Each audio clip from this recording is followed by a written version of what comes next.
पुनर्रचित हवामान आधारित फळपीक विमा योजना आंबा आणि काजू ही रक्कम 1 जुलैला मिळणं आवश्यक होतं।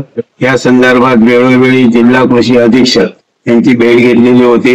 त्या संदर्भात त्यांना 28 ऑगस्ट पर्यंत विमा रक्कम न मिळाल्यास सन्माननीय आमदार वैभवजी नाईक यांच्या नेतृत्वाखाली 29 ऑगस्टला आम्ही जिल्हाधिकारी कार्यालयासमोर धरणे आंदोलन धरण्याचा निर्णय घेतलेला होता।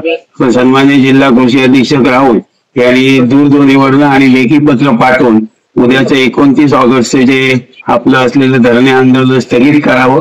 या संदर्भात फळपीक विम्याची रक्कम मिळण्यासाठी पुणे कृषी आयुक्त कार्यालयाच्या मार्फत व विमा कंपनीमध्ये आमचे सातत्याने प्रयत्न चालू आहेत आणि म्हणून कृषी अधीक्षक यांच्या विनंतीला आणि पत्रानुसार मान देऊन सध्याचं हे आंदोलन आम्ही तुर्त स्थगित करत असून गणेशोत्सवापर्यंत ही भरपाईची रक्कम न मिळाल्यास कोणत्याही प्रकारची पूर्वकल्पना न देता पुन्हा हे धरणे आंदोलन छेडण्यात येईल आणि म्हणून जिल्ह्यातील आंबा आणि काजू फळपीक विमा योजनेचं उद्याचं असलेलं धरणे आंदोलन आम्ही गणेशोत्सवापर्यंत आम्ही स्थगित करत आहोत। याची असलेल्या शेतकऱ्यांनी नोंद घ्यावी।